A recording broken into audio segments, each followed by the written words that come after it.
Salam Patroli Indonesia. Kali ini kita berbincang-bincang dengan Sekum dari Parvi, yaitu Bapak Wistiranda. Pak Wistiranda, hari ini ada rapat. Temanya tentang apa sih? Rapat ini temanya semua tema. Jadi hari Kamis itu ada istilahnya Kamisan. Kamisan itu membicarakan semua progres kerja selama 1 minggu ke belakang. Terus mana hal-hal yang perlu diperbaiki untuk minggu berikutnya. Jadi seperti evaluasi mingguan. Jadi semua persoalan kita bicarakan. Gosip-gosip di luar ini kan pasti masih terjadi dualisme. Nah, gimana tanggapannya Bang Wistiranda ini? Yang pertama, tidak ada dualisme. Karena Parvi itu cuma satu. Yes. Kalau ada organisasi yang serupa, pasti bukan Parvi. Kalaupun memakai nama Parvi, pasti ada embel-embelnya. Oh gitu. Jadi kalau misalnya yang Parvi, terus ada lagi Parvi 56. Ya, jadi itu bukan dualisme, itu organisasi sendiri. Kalau dari aspek legalitasnya nih, Parvi yang dinaungi oleh Bang Wistiranda ini bagaimana? Iya, Parvi yang sekarang saya sebagai Sekum ini, legalitasnya semua sudah ada. Akta pendirian didirikan pada tahun 56, terdaftar di Kementerian Hukum dan HAM, semua sudah ada. Nah, yang sekarang kita laporkan ke Kumham adalah kepengurusan hasil kongres. Nah, kongres yang kita laporkan, dan itu semua organisasi wajib. Itu berarti salah satu aspek legal yang dimiliki dari Parvi versinya Bang Wistiranda. Aspek legal semuanya sudah terpenuhi. Yang belum adalah kita melapor ke Kumham hasil kongres dengan kepengurusan, nanti biar dicatat. Jadi Kumhamnya bertugas sebagai pencatat. Hanya mencatat. Oh iya, kapan nih? Kan setelah kongres sudah terbentuk kepengurusan, kapan akan diresmikan ke publik? Sebetulnya nggak ada istilah diresmikan. Jadi setelah kongres terpilih, ada ketua umum baru membentuk kabinet, gitu, mengisi DPO dan Dewan DK, gitu. Ya ini sudah berjalan. Nah, yang belum adalah seremonial pelantikan pengurus PB-nya. Oh gitu. Nah, gitu yang belum. Tapi bahwa ketua umumnya itu udah dilantik dan udah diketahui oleh umum. Kalau boleh tahu, kapan nih rencananya untuk pelantikan? Adiknya itu di minggu ketiga di Agustus ini. Tapi kan kita tahu sendiri kan, Yes. Banyak beberapa agenda-agenda nasional juga gitu. Karena ini menyangkut kementerian juga kan. Dan kalau bisa kita juga dihadiri pada waktu pelantikan PB ini, ada Menteri Dikbud, karena film itu dibawa Dikbud gitu. Ada Menteri Kumham, ada mungkin dari Bekraf. Nah, kalau Agustus itu kan ramai acara kenegaraan. Atau jangan-jangan gitu, kita menunggu hasil reshuffle kan gitu. Oh gitu. Ya kan, jangan sampai kita buru-buru dilantik hari ini oleh menteri ini, besoknya menterinya ganti reshuffle. Jadi ada keuntungan juga kita masih mundur. Iya, untuk program kerja yang nyata nih, Bang Wistiranda. Apa sih yang sudah dipikirkan atau memang sudah akan di launching gitu, Bang? Yang pertama saya kira ya, sebuah organisasi itu program pertamanya adalah masalah regulasi yang ada. Kita tahu bahwa sebelum-sebelumnya Parvi ini kan perlu pembenahan dari sisi regulasi. ADART-nya mungkin ada, tapi terjemahan dari ADART itu juga harus diimplementasikan. Bagaimana cara mengimplementasikan, harus dibuat peraturan organisasi. Jadi kepengurusan sekarang ini mengurus mengurus atau membuat pijakan-pijakan regulasi aturan-aturan di parvi ini sendiri. Sehingga apa? Sehingga kalau itu sudah komplit, sudah ada ART, sudah ada PO-PO-nya gitu, lalu ada kode etik sudah ada. Siapapun yang memimpin parvi enak, sudah ada semuanya. Oh, jadi baru dimulai semenjak Bang Gusti Randa menjabat sebagai satu.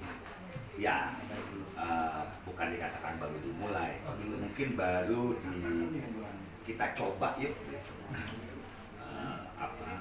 Aturan-aturan ini untuk diimplementasikan. Sebagai contoh aja, nggak semua anggota parvi misalnya ketika ditanya parvi itu organisasi apa sih, itu bingung jawab. Kalau dia tidak pernah membaca ADART. Jelas-jelas ADART mengatakan organisasi inilah organisasi profesi. Ini bukan organisasi massa, ini bukan ormas, ini organisasi profesi. Profesi di bidang apa? Di bidang perfilman. Nah, di perfilman itu luas. Di bidang apanya lagi? Keaktoran, pemeranan. Gitu. Nah ini harus selain disosialisasikan, harus masuk banget di benak hatinya dan di kepala orang yang mengaku anggota parvi. Ini organisasi profesi. Organisasi profesi itu nggak sembarangan orang bisa masuk.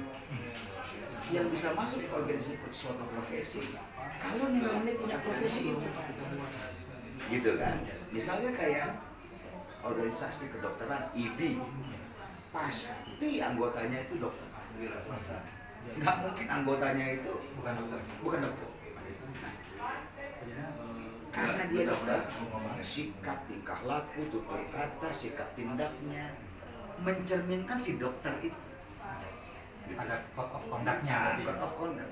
Begitu pula parvi. Kalau ini organisasi profesi di bidang keaktoran, sikap tindaknya, cara berpikirnya, jadilah seorang aktor. Ini bukan ormas. Kalau ormas tuh heterogen. Siapa saja bisa jadi anggotanya. Ya maaf, satu sisi mungkin di sana ada dokter, di ormas itu ada insinyur, ada juga yang punya profesi yang maaf dalam tanda petik jauh dari dokter dan insinyur. Dia heterogen. Tapi kalau organisasi profesi itu homogen sifatnya. Jadi kalau organisasi kedokteran pasti dokter, organisasi insinyur pasti insinyur, organisasi keartisan pasti artis. Kira-kira gitu. Apakah semua artis dan aktor film wajib hukumnya menjadi anggota parvi? Kalau sekarang enggak. Sekarang enggak, bukan belum. Tadinya sudah. Ketika kita mengalami turbulence, berganti kepemimpinan dari zaman Presiden Soeharto yang kita sebut zaman reformasi, maka organisasi-organisasi perfilman termasuk parvi kehilangan daya keberadaan. Kenapa? Di zaman sebelum reformasi, siapapun ingin membuat film harus punya rekomendasi. Kalau untuk karyawan punya rekomendasi dari KFT, kalau untuk si aktor dan si aktrisnya harus ada rekomendasi dari parvi. Maka organisasi profesi ini menjadi organisasi rekomendasi. Tanpa itu nggak bisa. Begitu reformasi, rekomendasi itu hilang. Lalu Undang-Undang Perfilman yang baru nomor 33 2009 sudah tidak mengamanatkan kembali, tidak ada satu pasal pun tentang organisasi-organisasi perfilman ini, kecuali satu, BPI disebut. Sehingga parvi ini tidak ada di Undang-Undang Perfilman. Maka sudah dia kehilangan sebagai organisasi rekomendasi, kehilangan pula di Undang-Undang Perfilman. Itulah kenapa akhirnya semua orang bisa mengaku jadi artis film. Kenapa? Dia tidak harus keluar rekomendasi dari sebuah organisasi. Siapapun bisa mengaku sebagai artis film.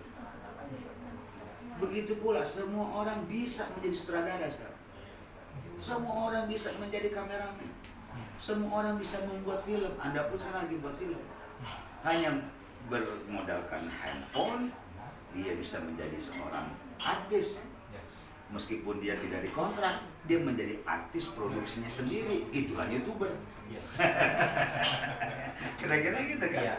Belum lagi dia main TikTok. Yes. Ya kan, dia jadi artis dari produser dia sendiri. Gitu. Iya. Nah, Bang Gusti Randa, dengan adanya perubahan yang sangat drastis dari segi regulasi dan segi-segi lainnya, untuk strateginya apa sih Bang Gusti Randa? Gini, Biar party punya greget. iya betul. Jadi begini, kalau orang malas membaca ADART pasti kebingungan. Wah, ngapain ada party? Orang sekarang bikin film gak usah rekomendasi. Untuk apa party itu? Ternyata kalau orang itu rajin membaca ADART-nya party, party itu punya maksud dan tujuan bukan sekedar menjadi organisasi rekomendasi. Bukan itu. Tapi Parvi bertujuan mengajak para anggotanya untuk belajar berorganisasi. Ya. Lalu belajar mengenal bahwa profesi Anda itu ada hak dan kewajibannya di dalam. Jadi dengan adanya dia menjadi anggota Parvi, dia bisa mengenal hak dan kewajibannya. Lalu dia bisa belajar berorganisasi. Pasti pertanyaan begini. Sampai segitunya artis itu harus belajar berorganisasi? Kan begitu. Yes. Ini karena yang bisa menjaga perfilman Indonesia itu pasti orang Indonesia. Orang Indonesia bisa menjaga film Indonesia. Nggak mungkin orang Amerika dikasih tugas untuk menjaga film Indonesia. Yes. Nah, siapa yang menjaga film Indonesia? Minimal, nah, begitu kan? Pelaku film itu sendiri. Jadi si pelaku itu punya hak. Kewajibannya menjaga perfilman Indonesia. Hak dia apa? Setelah saya menjaga film Indonesia, setelah saya berkarir, gue dapat apa dong? Nah, itu bisa didapatkan ketika dia menjadi anggota Parvi, belajar untuk itu, berorganisasi, tahu hak dan kewajibannya. Kalau dia tidak masuk di anggota Parvi, dia merasa dirinya sendiri aja. Begitu ada sesuatu kejadian, ya kan? Negara akan bertanya, siapa itu yang ditangkap di Medan? Betul itu prostitusi? Betul itu artis film? Kira-kira ngeceknya kemana? Itulah. Sebetulnya organisasi perfilman ini boleh Parvi, boleh KRT, meskipun tidak dimention di undang-undang perfilman, meskipun kehilangan daya rekomendasinya, tetapi dia tetaplah menjadi organisasi yang harus menaungi seluruh aktor Indonesia. Dan negara berkepentingan di situ. Agar apa? Di Parvi ini selain dia punya anggaran dasar anggaran rumah tangga, selain dia tercatat di Kumham, dia punya kode etik kondak dia punya, ya kan? Lalu organisasi ini berasaskan Pancasila, dan organisasi ini bekerja sama dengan BNN. Maka bila mana ada artis film yang melakukan kegiatan narkoba, bisa dipastikan pasti dia bukan anggota Parvi yang tahu akan regulasi. Itu PO-PO-nya ada. Nah, kalau dia tidak anggota Parvi, dia akan tahu itu. Nah, Bang Gusti, sekarang kan Bang Gusti sebagai sekjen, gimana nih caranya agar artis-artis dan aktor-aktor itu mau bergabung kembali ke Betul. Jadi gini, karena tidak ada kewajiban sebetulnya bahwa aktor dan aktris ini harus menjadi anggota Parvi, maka yang kita lontarkan adalah kesadaran berorganisasi. hidup manusia itu tidak bisa sendiri. Yes. Ya, sehebat apapun dia seorang artis film, pemeran film, tetap dia nggak mungkin hidup sendiri. Dia perlu ada rekan. Kenapa? Karena manusia sebagai zona politik kan. Ya gitu ya, dia harus mempunyai kawan, mempunyai ranah komunitas. Inilah komunitas aktor. Ya kan? Nah, bagaimana cara menghimbau? Ya tentu ini teori gula dan semu. Kalau Parvi ini berfungsi sebagai gula, manis dia, tanpa harus di hore-horein, hore, akan datang sendiri. Tapi bagaimana Parvi ini akan menjadi gula? Kalau misalnya ya, cara mengurusnya benar, aturan organisasinya kacau banget, yang ada ribut sesama pengurus, yang mengatakan gue lebih hebat, ini lebih hebat, gue lebih senior. Sebetulnya itu praktek itu nggak perlu itu. Siapapun mengurusnya, jadikanlah organisasi ini menjadi gula tanpa harus dihore-hore, orang datang sendiri tuh. Ya, apa itu gulanya? Pertama, ini berjalan dulu lah dengan baik aturan-aturannya. Pengurusnya mencerminkan pengurus yang benar. Lalu ada proteksi, ada pengawasan. Nah, kita mulai nih kerjasama dengan BNI Live. Nah, nih terobosan. Boleh saya pamerkan? Boleh. Jadi inilah kali pertama Parvi kerjasama dengan BNI Live. Artinya setiap anggota Parvi diprotek oleh BNI Live. Orang akan berpikir, oh ini beda ya sekarang. Gitu kan? Nanti juga anggota Parvi akan mendapatkan kartu yang berfungsi sebagai seperti e-money. Dia bisa di top up. Jadi kartu anggota Parvi bukan sekedar memenuhi dompet, ya kan? Yang dibuka nanti 5 tahun sekali kalau mau kongres, tapi dia berfungsi selaku alat pembayaran. Dan gilanya lagi kita bagian lagi kita mencoba anggota Parvi itu uang pendaftarannya itu kita kasihkan sebagai saldo awal di e-money yang seperti itu. Sehingga dia tinggal bayar. Dia punya kartu anggota yang dapat dipergunakan sehari-hari, bukan hanya mengias dompet. Ini masuk ya. Menurut saya hal seperti ini akan dilihat nanti teman-teman senior. Gitu ya Bang, boleh berdakwah kayak gitu harus jadi gula dulu ya. Selain program KTA dengan kartu sebagai alat prabayar dan juga bekerja sama dengan BNI Live, ada nggak strategi lain biar kita bisa menjadi gula nih, Parvi?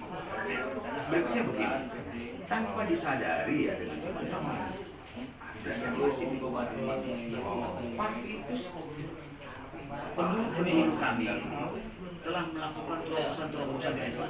Misalnya, Parvi ini organisasi keaktoran atau organisasi artis film yang sudah tersebar di daerah-daerah. Nah sekarang kita tingkatkan agar lebih banyak. Nah ini sudah ada 100 Iya, taruh aja. cabang dan korda. Makasih. Boleh makan es? Nggak apa-apa. Nggak boleh. Nggak apa-apa. Kalau itu nanti Udah pegang aja kakak. Nggak apa-apa, nggak apa-apa. organisasi di tingkat daerah dan semua berjalan. Kakak tolong ambilin dong. Ya kan? Asal mau bergerak ya semuanya. Asal bergerak, nggak usah terlalu cepat, tapi bergerak bersama dengan induknya PB di pusat.